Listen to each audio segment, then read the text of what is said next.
आप बच्चों को पढ़ाते हैं तो मेरे मेरे पास बच्चों की हम्म तरफ से कुछ हम्म सवाल है जो हम्म 10वीं कक्षा के बच्चों के लिए है। अच्छा अच्छा। तो बताइए, पहला सवाल है कि हम्म अभी जो 8 महीने बचे हैं, बिल्कुल। इस बचे हुए महीने में हम्म आखिर बच्चे हम्म लोग को क्या करना चाहिए जो कि वो 400 प्लस नंबर ला सके। देखिए, सबसे पहली बात हम ना इसको 3 पार्ट में लेंगे। पहला पार्ट, हाँ। देखिए, अभी तक जो बच्चा है आपका सिलेबस कितना कंप्लीट किया है, बच्चा सिलेबस कितना कंप्लीट कर पाया है, पहला टॉपिक तो ये हुआ। दूसरा टॉपिक क्या है, आगे का जो है, अभी जो पढ़ाई वो कर रहा है किस हिसाब से कर रहा है, उसका पढ़ाई का रफ्तार क्या है, ये चीज़। और तीसरा टॉपिक और सबसे महत्वपूर्ण टॉपिक है कि बच्चा उस चीज़ को रिवाइज कितना कर पा रहा है, रिवाइज करता है कितना, रिवाइज करता है अपने टॉपिक पे कितना ज़्यादा उसका पकड़ बन रहा है। ये 3 चीज़ें। बच्चे तो अपना अभी हम्म तो पूरा हम्म मेहनत दे रहे हैं 100%। हम्म अपने अपना जितना भी निकाल सकता है टाइम, हम्म सारा टाइम दे रहा है। तो बिल्कुल बिल्कुल। आपकी क्या सलाह है इस बात पर कि वो ज़्यादा से ज़्यादा नंबर ला सके। देखिए, अगर बच्चा ठीक ठाक से प्रयास कर रहा है, सही समय दे रहा है और सही तरीके से अगर मतलब कि टाइम मैनेज कर पा रहा है, तब तो बहुत अच्छा बात है। हाँ, तो इसमें कुछ हम अपने तरफ से जो ऐड करना चाहेंगे, पहला चीज़, बच्चा टाइम टू टाइम अपने आप को ना वो अपना खुद का मतलब टेस्ट लिया करे कि हाँ, अगर ये क्वेश्चन है हमसे सॉल्व हो पा रहा है अच्छा या अच्छा, नहीं हो एक पा रहा है। सवाल है यहाँ पर। बोलिए बोलिए। बच्चा अपने आप को कैसे एनालाइज कर सके कि हम कितना हम्म जानते हैं, कितना नहीं जानते हैं। हाँ, तो इसके लिए ना आज के टाइम में सोशल मीडिया का टाइम है, तो आप यूट्यूब पे भी जाकर के टेस्ट दे सकते हैं, पहला चीज़। दूसरा चीज़, आप मतलब स्वयं से भी अपना टेस्ट ले सकते हैं। उसके लिए आपको करना क्या है ना, मान लीजिए मतलब कि आपको मैथमेटिक्स में कोई प्रॉब्लम आ हाँ रहा है, तो मैथ के 5 क्वेश्चन अपने खुद से लिखिए, खुद से हाँ सॉल्व करने का प्रयास कीजिए। उसके बाद आपको पता चलेगा कि आपका पकड़ कितना बन पा रहा है उस टॉपिक के ऊपर में, आप उसको सॉल्व कर पा रहे हैं या नहीं कर पा रहे हैं। लेकिन हाँ, ईमानदारी रखना बहुत बड़ा चीज़ है। ये नहीं कि हम सॉल्व कर रहे हैं और सॉल्व करते करते हम जो है कि देख लिया और फिर उसको सॉल्व कर दिए। हम्म अच्छा। हम्म तो साइंस देख रहे हैं कि साइंस का और हम्म गणित का ज़्यादा बजट है। हम्म वैसे तो 10 में सारे विषय का बराबर महत्व है, हम्म लेकिन आप साइंस और गणित का कुछ ऐसे टॉपिक बताइए हम्म जिसमें ज़्यादा नंबर आता हो। हाँ, देखिए, हम टॉपिक तो अभी नहीं बताएंगे, लेकिन हाँ, ज़रूरी चीज़ जो है वो हम बताना चाहेंगे। मैथ में सबसे पहला चीज़ ना, बच्चा का अंडरस्टैंडिंग, अंडरस्टैंडिंग पहला चीज़। दूसरा चीज़ क्या, जितना भी फॉर्मूला वगैरह है, जितना भी सूत्र वगैरह हाँ। है, उस सबको बच्चा प्रॉपर तरीके से कर जाए। जितना भी टॉपिक है मैथमेटिक्स का, उस टॉपिक को समझ जाए कि हाँ, इसमें ऐसे बनता है, ये क्वेश्चन ऐसे होता है, उसका फॉर्मूला उसको पूरा पूरा याद होना चाहिए। जैसे कि हम बात करेंगे एक स्पेसिफिक चैप्टर के बारे में, अगर हम बात करें तो आप भी जान रहे होंगे, त्रिभुज चैप्टर। हाँ त्रिभुज चैप्टर से प्रमेय छप्पन से शुरू होता है और प्रमेय हाँ छप्पन 9 तक जाकर के मतलब कि पाइथागोरस प्रमेय का विलोम कह सकते हैं, वहाँ पे जाकर के समाप्त होता है। ये सारा का सारा प्रमेय बच्चा रिवाइज कर ले, अच्छे तरीके से याद कर ले। आप अगर बात कीजिएगा height and distant, important topic हो जाता है। उसका हाँ। सारा का सारा थ्योरम याद हो उसको, क्या क्या होता है और ध्वाधार क्या होता है, ये सारी की सारी चीज़ें उसको याद होनी चाहिए।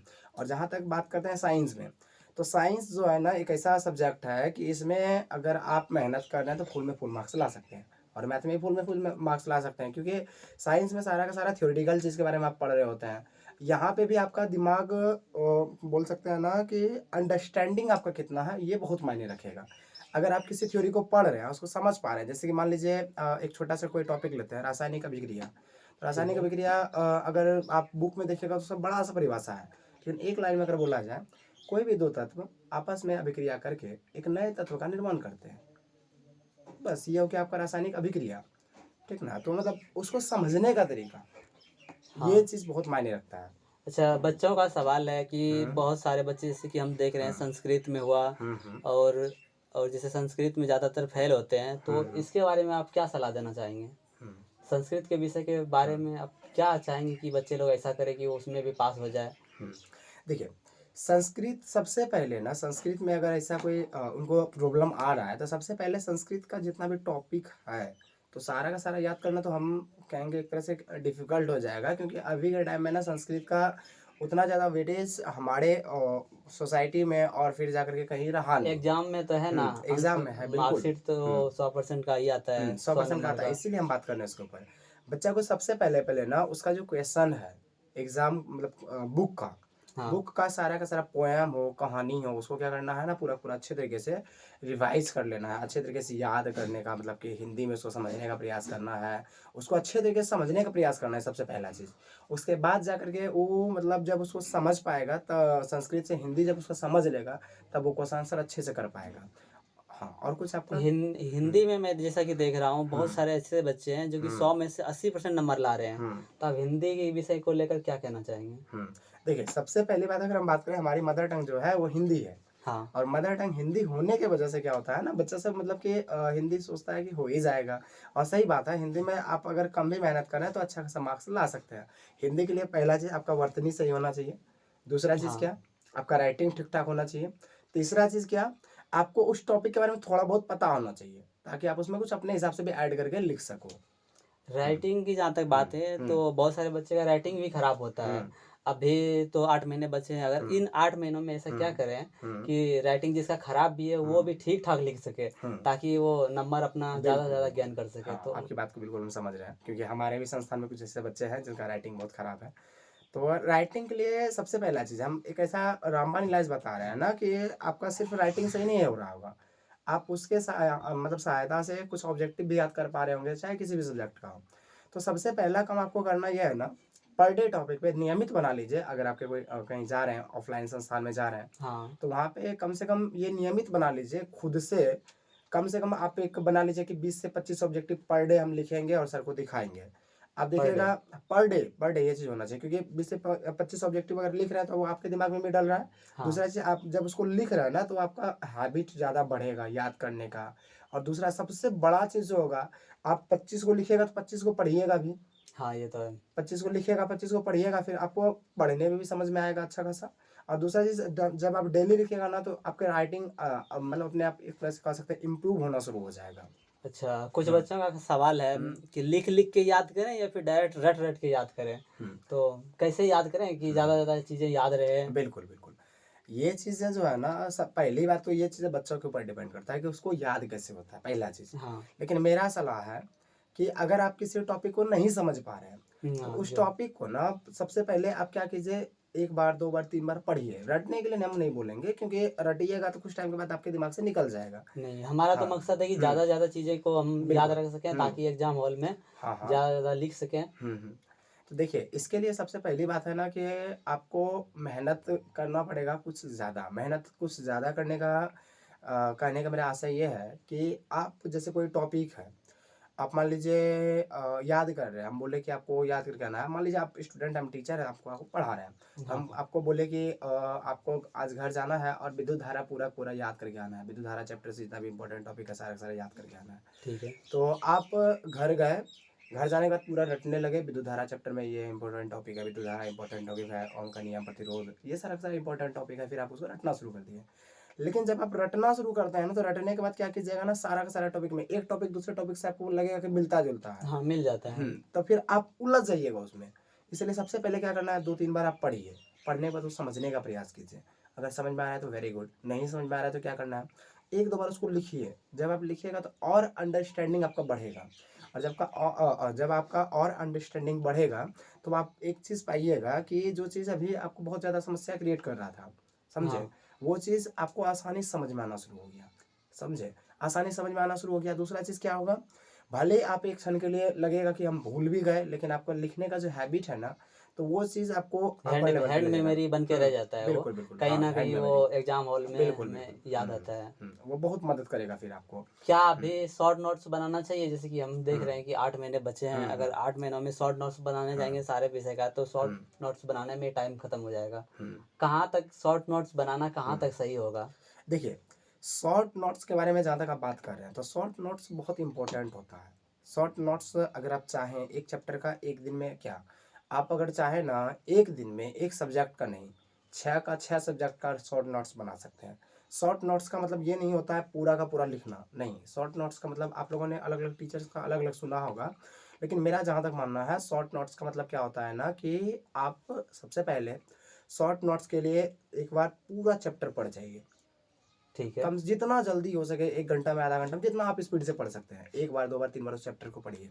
उस चैप्टर को पढ़ने के बाद आपको हम क्वेश्चन बैंक को सजेस्ट करेंगे, क्वेश्चन बैंक लीजिए, क्वेश्चन उठाइए और उससे देखिए कैसा-कैसा क्वेश्चन पूछा गया है पिछले सालों में। क्योंकि आप एक बहुत बड़ा चीज़ हम बताना चाहेंगे कि बिहार बोर्ड जो है ना, क्वेश्चन को रिपीट करती है और हाँ, 75% से 85% क्वेश्चन रिपीट करती है। जब आप क्वेश्चन बैंक से देखिएगा ना, तो आपके दिमाग में ये बात चलेगा कि हाँ, ये इम्पोर्टेंट टॉपिक है, इम्पोर्टेंट टॉपिक नहीं है। फिर जो जो आपको इंपॉर्टेंट टॉपिक लगे उसका शॉर्ट नोट्स मतलब उसका नोट्स तैयार कर लीजिए।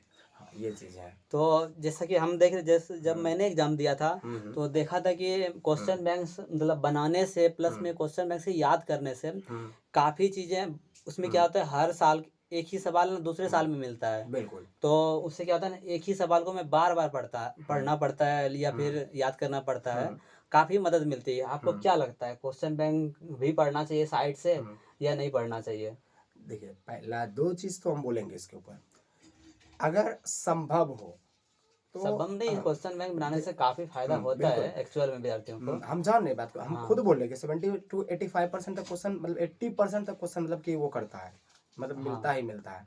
इस चीज़ को हम बिल्कुल मानने के लिए भी तैयार हैं। अगर इस चीज़ को थोड़ा-सा और वे में लेके चलिएगा, तो वे में समझने का थोड़ा-सा वो कीजिएगा, प्रयास कीजिएगा। हम जो देखे हैं और जो अपना एक्सपीरियंस रखते हैं पिछले 5 साल का, तो एक्सपीरियंस मेरा ये कहता है कि आप पहले ना क्वेश्चन बैंक खरीदिए, रखिए अपने पास में, कोई भी चैप्टर आपके टीचर पढ़ा के कंप्लीट किए, उसके बाद खुद से उस क्वेश्चन बैंक से अटेम्प्ट कीजिए कि हाँ उस स्पेसिफिक चैप्टर से आप कितना सॉल्व कर पा रहे हैं या कितना आपका हो पा रहा है। तो ये अच्छा, चीज़। स्पेसिफिक मार्केट में तो ज़्यादातर क्वेश्चन बैंक मिलता है वो ईयर वाइज, तो क्या आपके पास कोई ऐसा बुक सजेशन में है जिसमें कि चैप्टर वाइज वगैरह हो? तो हाँ, तो आप मार्केट में अगर आप अभी के टाइम में जाइएगा तो आपको ढेर सारा मिल जाएगा ईयर वाइज उसमें ज़्यादातर ईयर मिलता वाइज है नहीं। बुक। हाँ, चैप्टर वाइज भी आज के टाइम में आ गया है, तो अच्छा। चैप्टर वाइज मिल गया है। तो चैप्टर वाइज आपको बहुत मदद करता है इसमें, क्योंकि देखिए आपका क्या होगा ना, आप खुद से मतलब टेस्ट ले सकते हैं, फिर आपको पता चलेगा कि हाँ फलाना चैप्टर सर पढ़ा के कंप्लीट कर दिए हैं। जैसे मान लीजिए अगर हम बात करें जीवों में पोषण, पहला चैप्टर 10th का अगर बात करें पोषण के हाँ, बारे में, क्वेश्चन। तो पहला चैप्टर जय प्रक्रम जिसको बोल सकते हैं, जय प्रक्रम ही जाकर के वो होता है। तो अगर हम बात करते हैं उस चैप्टर के बारे में, तो वहाँ पे जब आप पढ़िएगा तो पढ़ने के ठीक बाद है। क्या होगा ना, आपको पता चलेगा कि हाँ हमारे सर इतना तो पढ़ा है लेकिन मेरा इतना कंप्लीट है, इतना कंप्लीट नहीं है, इतना हमको कंप्लीट करना है। क्वेश्चन बैंक से तो प्रैक्टिस फिर नहीं हो पाएगा ना, वो तो फ्लो में आ जाएगा कि हम ट्यूशन में या फिर स्कूल में या फिर जहाँ भी पढ़ते हैं वहाँ से पढ़ाई करके आए, यहाँ पे प्रैक्टिस कर लिए।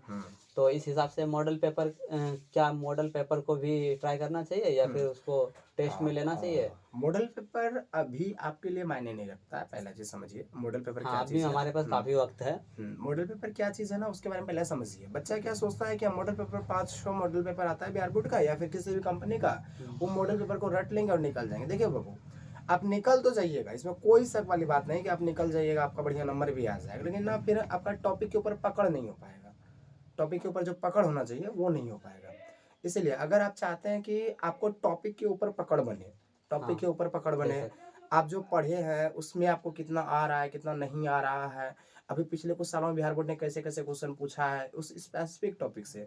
जैसे कि आपको हम एक क्वेश्चन बोलेंगे, प्रकाश संश्लेषण से आप क्या समझते हैं, ठीक है, पहला क्वेश्चन वो। हाँ। इसी को अगर तोड़ा जाए तो क्या प्रकाश संश्लेषण की परिभाषा लिखे, प्रकाश हाँ, संश्लेषण क्या बस है। क्वेश्चन के लास्ट में थोड़ा सा चेंज कर देता है फिर चेंज वही। करने के बाद बच्चा क्या होता है ना, उसमें उलझा जाता है। हाँ, उसको लगता है ना कि यार सवाल में ही हम तो उलझ याद जाता किए है। थे प्रकाश संश्लेषण क्या है। अब बच्चा लटक गया फिर। लेकिन अब जब क्वेश्चन बैंक पढ़िएगा ना तो आपको सारे का सारा चीज मिलेगा उसमें किया हुआ, हर किताब साल में पढ़े। अलग अलग, हर हाँ, साल में अलग अलग। किताब पढ़े फिर क्वेश्चन बैंक पढ़ रहे हैं तो आपके पास मोर एंड मोर नॉलेज होगा। और जब आपके पास मोर एंड मोर नॉलेज रहेगा ना तो फिर आप बढ़िया से बढ़िया अंक प्राप्त कर पाइएगा, बढ़िया से बढ़िया कर पाइएगा। और कुछ सवाल आपका? लास्ट में आप क्या कहना चाहेंगे विद्यार्थी लोगों को? देखिए मेरा तो यही कहना है और हर एक छात्र से मेरा कहना है, देखिए बाबू, आपके जो पेरेंट्स हैं बहुत उम्मीद आपसे लगाए बैठे हैं कि मेरा बेटा जो है कि इतना नंबर लाएगा या मेरी बेटी जो है इतना नंबर लाएगी। तो मेरा आप सबसे बहुत ही मतलब कह सकते हैं गुजारिश है एक तरह से, जितना हो सके ज़्यादा से ज़्यादा समय अपने पढ़ाई को दीजिए और जितना बेहतरीन तरीके से कर सकते हो उतना बेहतरीन तरीके से कीजिए। क्योंकि आप भी देखे होंगे आपके घर के अगल बगल में जब रिजल्ट आता है ना किसी का, तो उसके पेरेंट्स देखेगा जिसका बेटा ज़्यादा नंबर लाया तो बाहर निकल के बोलता है नहीं हम अपने बेटा को पढ़ाया ना, मेरा बेटा ऐसे किया है, मेरी बेटी ऐसे की है।